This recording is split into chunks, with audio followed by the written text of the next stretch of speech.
So, కాకపోతే మీరన్నట్టు 'ప్రభాస్' సినిమాలో అవకాశం వచ్చింది.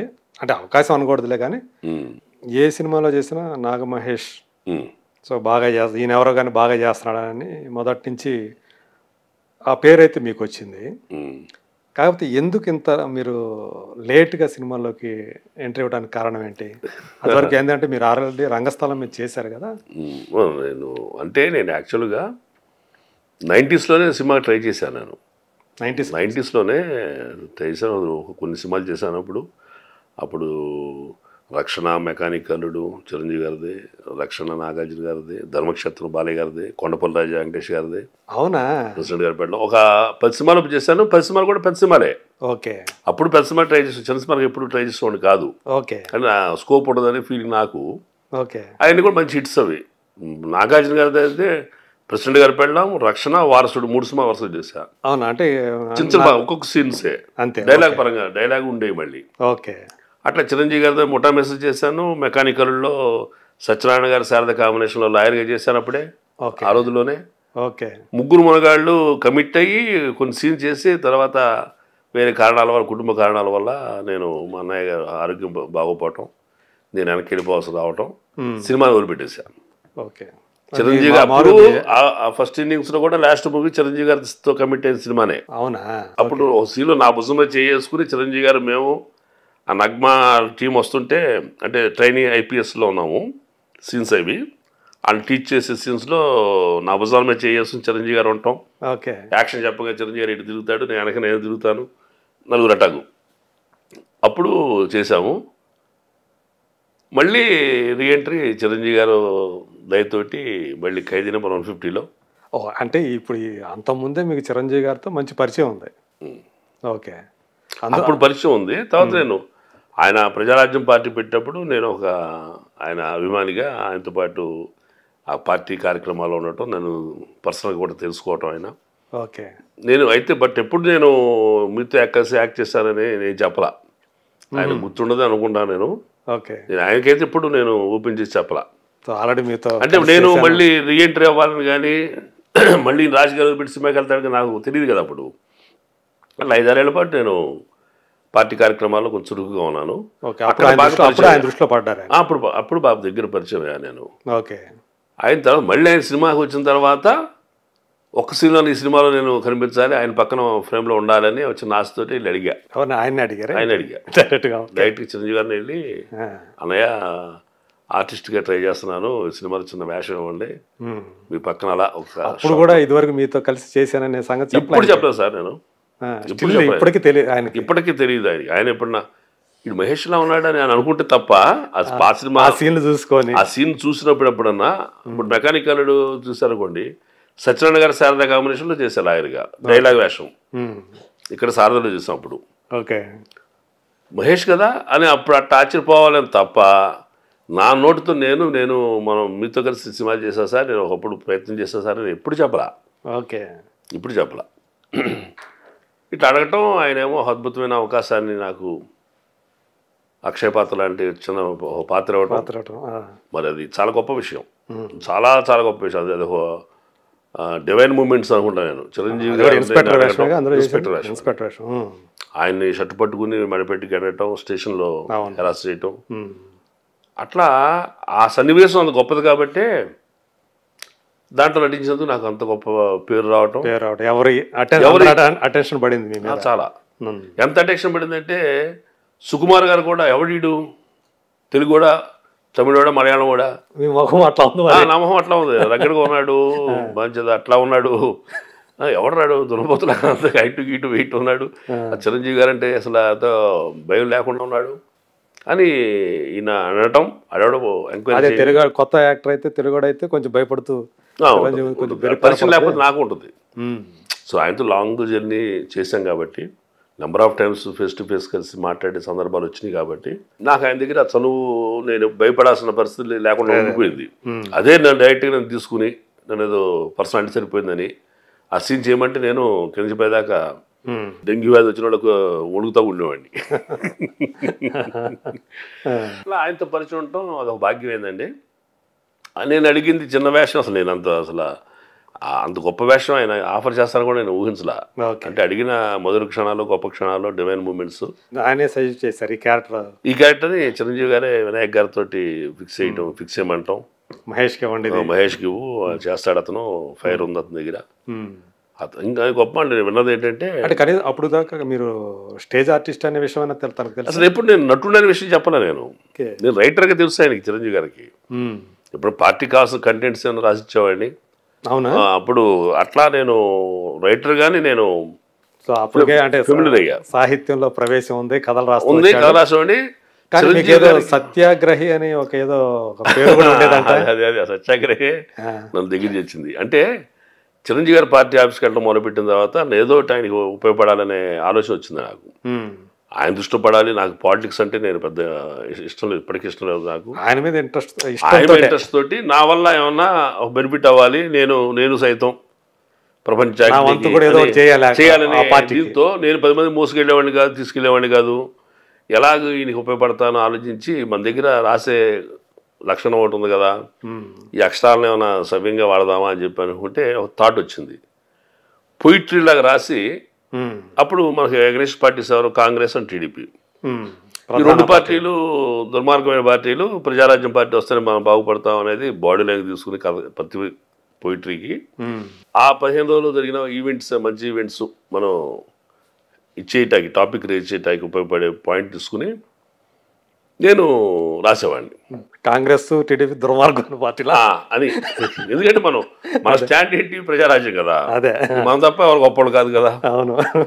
అట్లా సత్యం రామలింగరాజు గారి ఇష్యూ జరిగినప్పుడు దాని బొమ్మ బొరుసు అంటే ఎడ్డు పెట్టి, నాణ్యానికి బొమ్మ బొరుసు, సత్యం రాజుకి బాబు వయస్సు. ఓకే. రెడ్డి గారి పాలనలో ప్రాజెక్ట్ అన్ని మైటాసు వశం, అడ్డదారి సంపాదనలో నేతలిద్దరూ పరవశం. మెట్రో రైలైనా, మచిలీపట్నం పోర్ట్ అయినా అది మైటాస్ సొత్తు. అధినేతలు ఎవరున్నా ఆర్డర్లు పట్టడమే అతిపెద్ద గమ్మత్తు. రాజుగారి దక్షిణమేస్తూ రక్షణనిచ్చిన కాసుల కాపరులు, వారి అవినీతి సామ్రాజ్యానికి చట్టరీత్యా వారసులు. ఇట్లాంటి భాషతోటి పోయిట్ 20 లైన్స్ రాసి సత్యాగ్రహని నేను నా పేరు వేసుకోకుండా పెన్ నేమ్ లాగా పెట్టా. అది ఒక 10,000 కాపీలు ప్రింట్ చేయించేవాడిని. మీ డబ్బు అంతే. 10,000 కాపీలు 2,000. ఆ రోజుల్లో 2,000. ఓకే. 2006లో 2007లో 2,000 రూపాయలు బడ్జెట్ దానికి. ఇంత దొంతలాగా ఇంత ఒక మన హ్యాండ్ సైజు ఉండేవి, చిన్న పాంప్లెట్, ఏ సైజు అది తెలియదు కానీ ఇంత వచ్చాయి.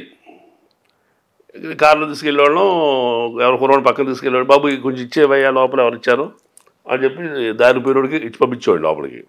అంటే మన నన్ను గుర్తుపట్టినంత వ్యక్తికి ఇచ్చి పంపించేవాడిని. నేను అరగంట లోపలికి వెళ్ళేవాడిని. ఈలోపు చదివిన ఎవరు కింద పేపర్ అసలు పడేసేవాడు కాదండి. పొయిట్రీగా ఉండేది, చదువుబుద్ధి వేసేది, విషయం ఎంత ఉండేది, ఇంకోటి చూపించాలనిపించేది, ఆ పదాల పొందికలు బాగుండేవి. ఓవరాల్గా నాకు ఈ సత్యాగ్రహి అవడం అనేది అట్లా ఒక 3-4 months పాటు డిఫరెంట్ సిచ్యువేషన్స్లో డిఫరెంట్ పొయిట్రీ రాసి ఈ సత్యాగ్రహి ఎవడండి, అసలు ఎవడి సత్యాగ్రహి అనేలాగా ఒక ఠాగూర్ సినిమా లాగా అక్కడే చూపించా. ఒక టాక్ ఆఫ్ ది టౌన్ లాగా అయిపోయారు. Talk of the party, no doubt. ఎందుకంటే కంటెంట్ బాగుండేది, ఎంటర్టైన్మెంట్ ఉండేది. ఎవరో తెలియదు వాళ్ళందరూ కార్యకర్తలు ఎవరు తెలియదు, అసలు ఎవరు తెలియదు అండి. నేను సత్యాగ్రహాన్ని నాతో పాటు వచ్చే నా ఫ్రెండ్స్, నా బాయ్స్ తప్ప ఎవరు తెలియదు అసలు. అట్లా నేను 3-4 months పాటు అందరూ నా పాంప్లెట్స్, సత్యాగ్రహి పాంప్లెట్స్ చిరంజీవి గారి టేబుల్ మీద ఉన్నాయి, పవన్ కళ్యాణ్ గారి టేబుల్ మీద ఉన్నాయి. ఇప్పుడు శ్రావణ్ యువరాజన్ లీడర్ ఇప్పుడు మన బీఆర్ఎస్లో ఉన్నాడు, ఆయన సత్యాగ్రహి అవడని అనుకునేది అందరూ అనుకున్నారు. ఎందుకంటే పొయిటిక్గా ఉంది, ఎఫెక్టివ్ లాంగ్వేజ్ వాడుతున్నాం కదా. చిరంజీవి గారికి మొదటే తెలుసా ఇది? తెలియదు. ఆయన తెలియదు. చివరికి ఏంటంటే ఎలక్షన్స్ దగ్గరికి వచ్చేసినాయి, ఇక పాంప్లెట్స్ ప్రచారాలన్నీ బంద్ చేసిన టైంలో లాస్ట్ ఒకటి పరకాల ప్రభాకర్ గారు అల్లరి చేసిన తర్వాత కొంచెం నైరాశ్యంతో ఉన్నప్పుడు కొంతమంది పార్టీ వాళ్ళు ఉత్తేజించడం కోసమని యుగ పురుషులు టైటిల్ పెట్టి ఆ ఎపిసోడ్ గురించి రాస్తూ చిరంజీవి గారికి ఒక మోటివేషన్ ఇచ్చే డైలాగ్స్ స్టాంజ్ రాశా.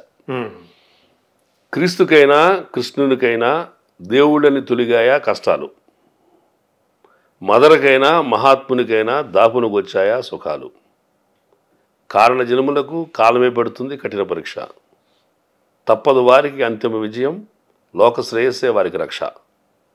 మహేష్ వడ్డీ అని ఇప్పుడు పేరేసి ఫోన్ నెంబర్ ఇచ్చా. ఓకే, అప్పుడు అసలు పేరు పెట్టారు. అప్పుడు పెట్టాక లాస్ట్ అయిపోయింది టైం, ఇంకా అప్పుడన్నా డెలి పెట్టి ఓపెన్ అవ్వాలా.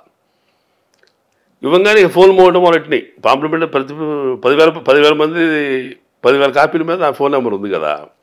ఫోన్ మోగుతా ఉంటే నేను సరైన వ్యక్తి యజ్ఞమూర్తి, ఆయన ఫోన్ చేస్తే ఎత్తుదాం. ఇది మనం రోజు ఫేస్ టు ఫేస్ మాడుతున్నాం, but you don't know that I'm Satyagrahi. So అట్లా పార్టీ చిరంజీవి గారు దగ్గరగా ఉండే పెద్ద నాయకులు ఫోన్ చేస్తుందా కరెక్ట్గా నేను అనుకున్న వ్యక్తి ఫోన్ చేశారు. నేను కూడా హలో ఎవరు అలా, అయ్యా సత్యాగ్రహి గారు, నేను వాయిస్ మాట్లాడా. సత్యాగ్రహి గారు 3 నెలలుగా మీరు అజ్ఞాతంగా ఉండి ఎంతో సేవ చేశారు, మీరు ఎవరో చూడాలనుకుంటున్నాము, ఒకసారి మీరు దర్శన భాగ్యం కలగ చేస్తారా అంటే వస్తానండి అని వెళ్ళా. బాగుంటాం బెళ్ళప్పించి వెళ్ళా. సార్ ఏంటి సార్ ఫోన్ చేశారేంటి అన్న. నేనా మహేష్, నీకు చేయలేదే అన్నాడు. చేయలేదా, మీ నెంబర్ నుంచి వచ్చినట్టుందండి అని ఆయన ముందు నిలబడి ఫోన్ కొట్టా. ఆయన టేబుల్ ఫోను సత్యాగ్రహి రింగ్ అవుతా ఉంది. సత్యాగ్రహి నువ్వా అన్నాడు. నేనే అన్నా. మహేష్ నువ్వా అన్నాడు. నేనే సార్ అన్నా. సత్యాగ్రహి నువ్వా అన్నాడు. నేనే సార్. మహేష్ బట్టి నా ఒరిజినల్ ఏమండి, మీ ఆధార్ కార్డు చూపించబడారా అలా అనేసరికి ఆశ్చర్యం. అలాగా రెగ్యులర్గా వస్తున్నావు కదా ఆఫీస్కి, మా ముందు ఎన్నోసార్లు మాట్లాడుకున్నాము కానీ విషయం బయట పెట్టలేదు చెప్పలేదంటే, నేనని తెలిస్తే అది తిరిగిపోతుంది సార్ మీకు, నేను గొప్ప రాసిన సరే లైట్గా ఉంటుంది. ఎందుకు ఎవరా వ్యక్తి? ఆయన ఉమామహేశ్వర అని, ఓకే, బసవరాజు శ్రీనివాస్ గారు అని ఇప్పుడు ఆయన బీజేపీలో ఉంటున్నారు. ఆయన గదిలో రాగానే శ్రీనివాస్ గారు మహేష్ సత్యాగ్రహి అన్నాడు. నిజమా అన్నాడు. అవును, నా ఫోన్ నెంబరు పాంప్లెట్ నెంబర్ మహేష్దే అన్నాడు. అప్పుడు ఆయన ఇట్ట పట్టుకుని తీసుకెళ్ళి చిరంజీవి గారి గదిలో తీసుకెళ్ళాడు. 3 నెలలు రోజు వెళుతున్నా చిరంజీవి గారిని నేను చూసేవాడినే తప్ప నేను గదిలోకి వెళ్ళే ప్రయత్నం కానీ మాట్లాడే ప్రయత్నం కానీ అసలు నేను ఒకటి దృష్టి పడాలని నా కోరిక లేదు, నేనైతే చేయాలని తప్ప. అదే తీసుకెళ్ళి సార్ సత్యాగ్రహి అన్నారు. మీరు రెగ్యులర్గా ఆఫీస్కి వస్తున్నారు కదా, మీరు ఎప్పుడు గదిలో రాలేదేంటి అన్నాడు చిరంజీవి గారు. అంటే మీతో నా పని ఏంటి సార్ అన్న. ఆయన షాక్ చూశారు. ఇంతమందిలో ఒకడో వేళ నాతో పని వాడి అందరికి నాతో పోయారట్టుగా. అట్లా ఆయన కూడా నేను రైటర్గా తెలియటం, పార్టీ కనుక కావాలంటే నన్ను నాతో రాయించటం, అట్లా నేను చిరంజీవి గారికి అందరి దృష్టిలో, పార్టీ నాయకులందరి దృష్టిలో పడ్డారు. 18 మంది ఎమ్మెల్యేలు, కన్నబాబు గారు కానీ, గంటా గారు కానీ, బొత్స గారు కూడా తెలుసు నేను, మన పార్టీ కాకపోయినా రైటర్గా. అలాగా ఒక గుర్తింపు గౌరవం నాకు దక్కినాయండి. అది నేను అనుకుంటాను ఈ డెస్టినీకి దేవుడు ఇచ్చిన ఒక రూట్ అది. అట్లా చిరంజీవి గారితో పరిచయం అవటం, ఆ పరిచయం 5-6 ఏళ్ల పాటు కొనసాగటం. ఈనాడు నేను ఏ అప్లికేషన్ ఆయన పెట్టకపోవటం, నోరు తెలిసి నాకు ఇది కావాలన్నయ్య అని అడగటం. ఆయన అడగలేదు. ఇప్పుడు అడిగింది ఏమంటే ఈ సినిమానే, చిన్న అవకాశం ఉండని అడిగా. ఆయన గొప్ప మనసుతోటి ఈ 6 ఏళ్ళు నా జీవితానికి సరిపడా కాదు, 60 ఏళ్ళు, ఇంకొక 10 ఏళ్ళు 20 ఏళ్ళు బతకడానికి సరిపడా జీవితాన్ని ఇచ్చాడు ఆయన. అంటే కాకపోతే అంత గుర్తింపు వచ్చేది కాదండి. అంటే మీ వాయిస్ కల్చర్ ఆయనకు తెలుసు, మీ లుక్స్ ఆ క్యారెక్టర్కి సరిపోతాయి అన్ని అటువంటి చెప్పిద్దాము. మొత్తానికి ఆయన ఏ నమ్మకంతో ఇచ్చారనేది నాకు పెద్ద అది మిస్టరీ నాకు. సో ఆ నమ్మకాన్ని మీరు నిలబెట్టుకున్నారు, అది దేవుడి దయ అండి.